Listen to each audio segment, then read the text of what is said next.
नमस्कार, आप देख रहे हैं इंडिया बोल रहा है। मैं हूं आपके साथ विवेक शांडिल्य। डोनाल्ड ट्रंप की नजर पूरी दुनिया की हलचल पर है।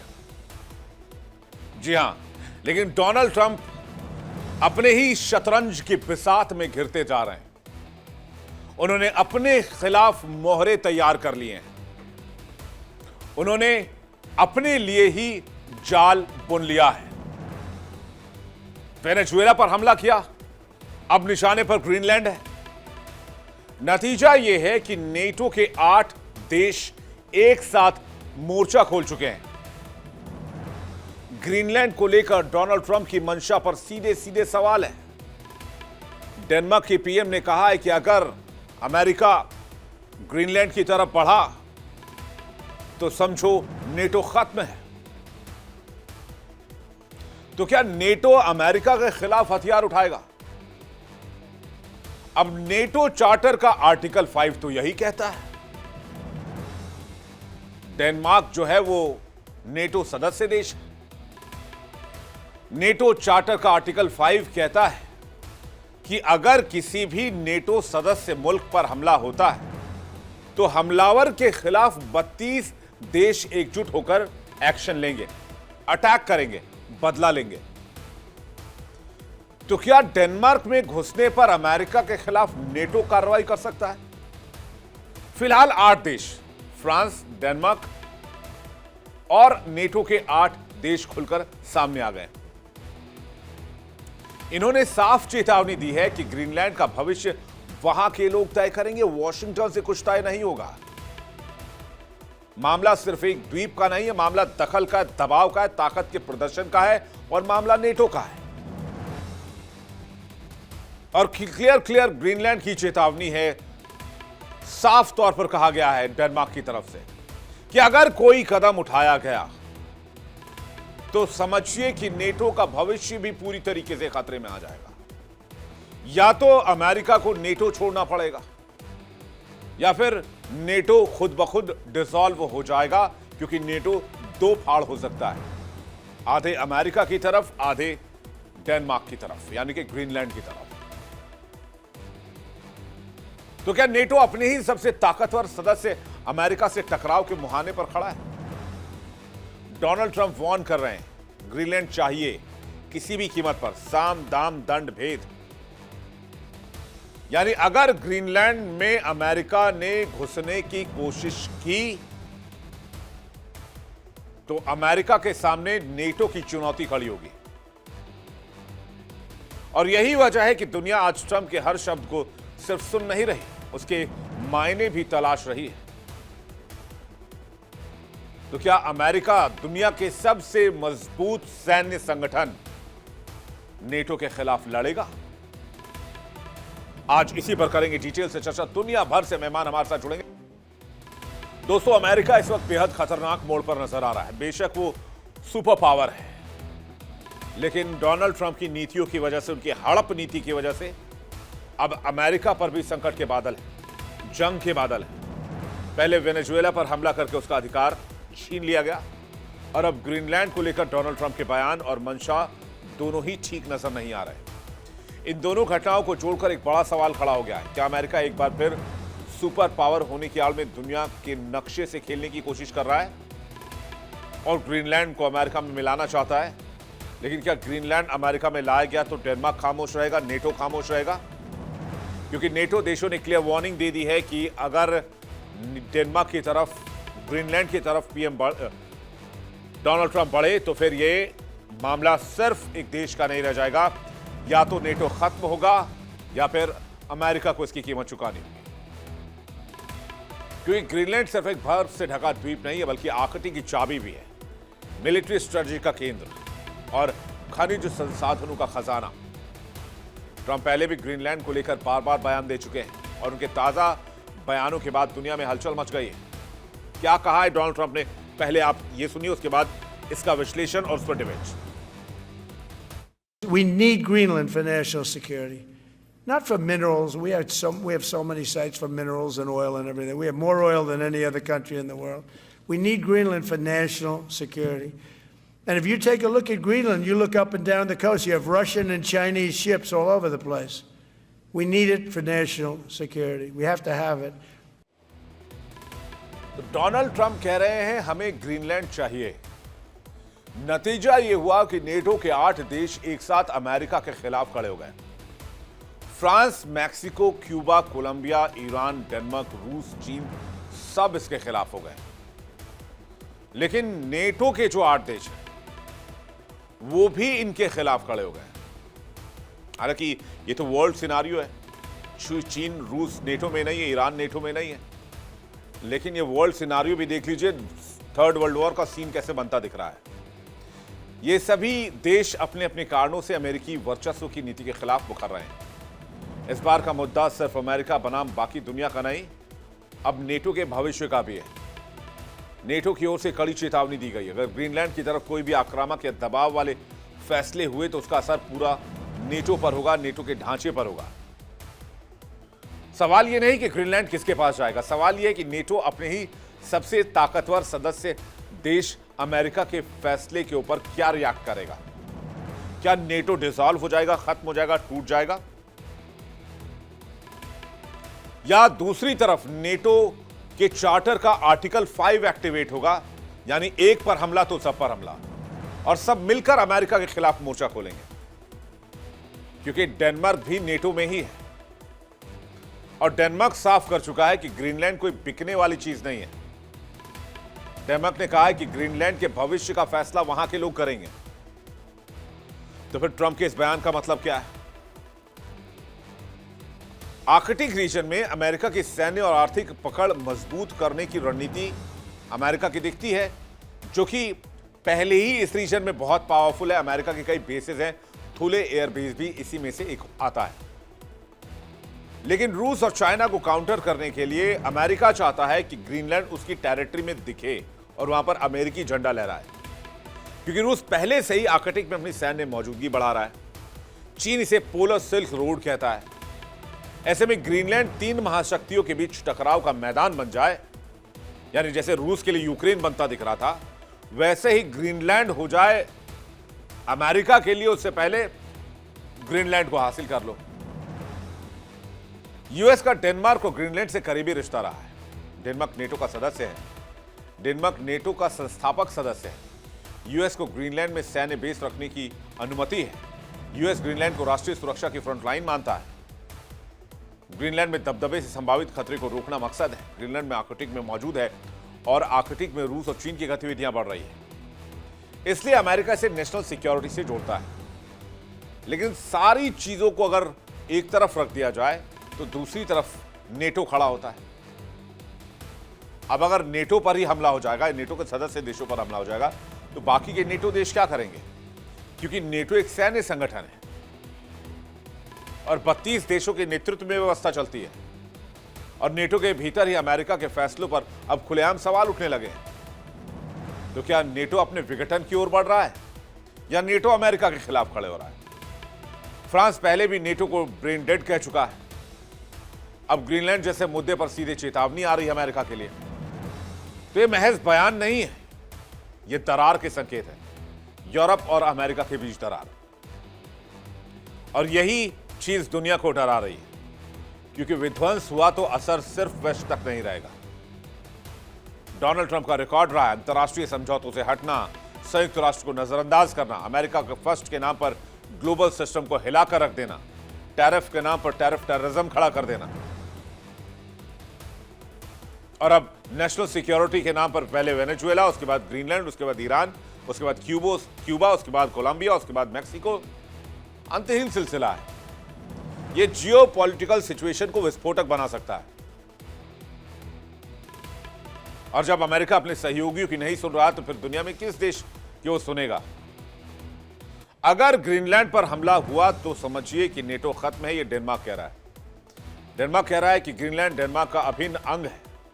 जर्मनी ने भी यही बात कही है। ग्रीनलैंड ना तो किसी के कब्जे के लिए और ना ही बिक्री के लिए, फ्रांस ने भी क्लियर कर दिया है। तो आज जो चेतावनियां दी जा रही है वो सिर्फ ट्रंप के लिए नहीं है, वो वार्निंग है कि अगर अमेरिका ने, अगर डोनाल्ड ट्रंप ने अपनी नीतियों को सही नहीं किया और अपनी ताकत को बढ़ाने के लिए सत्ता और पावर के हनक में काम करते रहे, तो फिर मुश्किलात पैदा हो सकते हैं, दिक्कतें आ सकती हैं। अब जरूरी क्यों है डेनमार्क, ये भी जान लीजिए अमेरिका क्या दलील दे रहा है। अमेरिका कहता है कि रणनीतिक सुरक्षा और रणनीतिक फैसलों के लिए बहुत जरूरी है डेनमार्क। अमेरिकी सैन्य सुरक्षा के लिए बहुत जरूरी है। यूएस से यूरोप जाने के लिए सबसे छोटे रूट पर ग्रीनलैंड बसा हुआ है। ग्रीनलैंड में कई तरह के क्रिटिकल रॉ मटेरियल मौजूद है, अर्थ मटेरियल मौजूद है। ग्रीनलैंड को शामिल कर यूएस अपनी ताकत रूस और चीन से दोगुनी कर लेना चाहता है। ग्रीनलैंड का मुद्दा सिर्फ एक इशारा है, इशारा इस बात का कि दुनिया अब चुप रहने के मूड में नहीं है। अगर इशारे को नजरअंदाज किया गया तो ये इशारे कब टकराव में बदल जाएंगे कोई नहीं जानता, और कब ये टकराव थर्ड वर्ल्ड वॉर की शक्ल ले लेंगे कोई नहीं जानता। 1949 में जब नेटो बनाया गया तो मकसद यही था कि फिर कभी वर्ल्ड वॉर ना हो, वेस्ट कभी आपस में ना भिड़े। लेकिन आज डोनाल्ड ट्रंप ने वो सिचुएशन पैदा कर दी है जिससे एक बार फिर से वेस्ट में घमासान होता दिख रहा है, जिससे नेटो और अमेरिका आमने सामने आते दिख रहे हैं। इस पर बातचीत करने के लिए मेहमानों का एक बड़ा पैनल इस वक्त हमारे साथ जुड़ रहा है। कर्नल संजीव मलिक हमारे साथ जुड़ रहे हैं, पूर्व राजनीतिक विश्लेषक हैं। कर्नल दिनेश नैन हमारे साथ जुड़ रहे हैं, रक्षा विशेषज्ञ हैं। पूर्णिमा नाथ हमारे साथ जुड़ रहे हैं, नेता रिपब्लिकन पार्टी यूएस से इस वक्त डायरेक्ट हमें कनेक्ट कर रही हैं। और डॉक्टर सिद्धार्थ दवे हमारे साथ जुड़े हैं, विदेश मामलों की जानकार। आप सभी लोगों का बहुत स्वागत है। दर्शकों आपका एक बार फिर से बहुत स्वागत करते हैं। सबसे पहले अमेरिका का रुख करते हैं, पूर्णिमा जी के पास चलते हैं और समझते हैं कि डोनाल्ड ट्रंप की यह नीति क्या है जो आज अमेरिका को नेटो के खिलाफ खड़ा कर रही है, और नेटो के देश चेतावनी दे रहे हैं कि भाई आप ग्रीनलैंड मत आना वरना नेटो का भविष्य संकट में, नेटो डिसॉल्व होगा।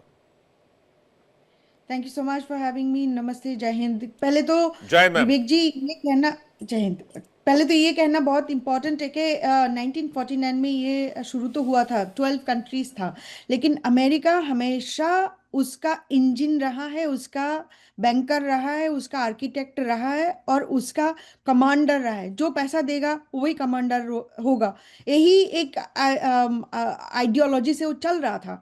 लेकिन एक जो भाषा था ना उसमें लिखा हुआ था attack on one is attack on all. ये जो लाइन है ये भी अमेरिका की देन है। और ये जो नेटो की जो क्रिएशन है दिखाया तो मल्टी नेशनल फेस्ड तो दिखाते कि मास्क था, actually it's a US led organisation.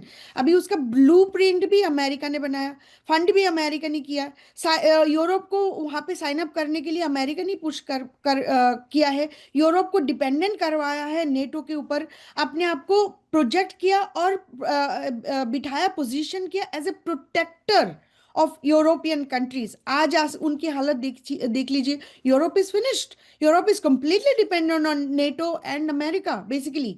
अब कभी भी अमेरिका पुल द प्लग कर सकता है। यूरोप क्या करेंगे? उनके पास कोई मिलिट्री है क्या? रशिया के लिए तो भी भाग भाग के अमेरिका के पास आते हैं। तो फिर यहाँ पे जो सिचुएशन आपको दिख रहा है, डोनाल्ड ट्रंप किसी के नहीं सुनने वाले। अब वेनेजुएला बोलिए, कहीं अभी यहाँ तक नौबत यहाँ तक आ चुकी है, अमेरिका इज द जज, the jury, the executioner, the enforcer also. आपको डिक्लेयर करेंगे आप टेररिस्ट हो या प्राइम मिनिस्टर हो, उनके हिसाब से आपको वहां से उठा के लेके आके यहाँ पे न्यूयॉर्क के कोर्ट में आपको जजमेंट दिया जाएगा। ये कौन सी दादागिरी है? ये कौन सी माफियागिरी है? मेरा तो फर्स्ट क्वेश्चन ये है कि है कौन अमेरिका ये करने वाले? ये सिर्फ रिपब्लिकन पार्टी की सिचुएशन नहीं है, डेमोक्रेट भी ऐसे ही है, गोल सबकी एक ही है, तरीका डिफरेंट है। अब ग्रीनलैंड की बात हम अगर करें तो ग्रीनलैंड भी वही बात है, वेनेजुएला से पहले भी कह दी हुई, this is nothing to do with drug का कोई एंगल ही नहीं है, वो एक्चुअली एजेंडा बनाया गया है और वहाँ की ऑयल चाहिए उनको। और सिमिलरली अब गयाना में ऑयल मिला है, वहाँ पे जाके भी करेंगे वो ये तमाशा। सेम थिंग जो ग्रीनलैंड की बात हो रही है, मसला ये है कि आपको ग्लोबल वार्मिंग के वजह से डिपॉजिट्स एक्सेसिबिलिटी आप हाथ में आ रही है, तो वहाँ पे जाके आपको कब्जा करना है। वहाँ पे यूरेनियम के जैसा रेयर अर्थ भी है, तो सिर्फ यूरेनियम नहीं है, काफ़ी सारे रेयर अर्थ एलिमेंट वहाँ पे है और अमेरिका को सारे रिसोर्स कंट्रोल करना है। आप वो ग्रीनलैंड में हो, कनाडा की ऑयल हो, यूक्रेनियन रिसोर्स हो, रशिया की ऑयल एंड नेचुरल गैस हो, इंडिया की एग्रो मार्केट हो, कुछ भी हो, डजंट रियली मैटर। कोई भी एक्सक्यूज यूज कर देंगे और अमेरिका को उसको कंट्रोल करना है। This is the game sir, this is all it's about. America once its hegemony और इंपेरियल पावर को उनको दिखाना है कि हम सुप्रीमेसिस्ट है और हम सुप्रीम कंट्री है, कोई हमें टक्कर नहीं दे सकता। This is what's happening now. मतलब आप कह रहे कि लश्कर भी तुम्हारा, सरदार भी तुम्हारा, तुम झूठ को सच लिख दो, अखबार भी तुम्हारा। जी तो इसी लाइन पर अमेरिका जा रहा है। मैं सिद्धार्थ जी दवे जी से जानना चाहूंगा। दवे साहब, पूर्णिमा नाथ जी कह रही हैं इंपीरियलिस्टिक सोच पर अमेरिका आगे बढ़ रहा है। अब उसके लिए उसको नेटो को कुचलना पड़े तो उसके लिए भी तैयार है अमेरिका आज की तारीख में। जी नमस्कार विवेक जी, सभी दर्शकों को और पैनल मेंबर्स को प्रणाम। जय हिंद, वंदे मातरम।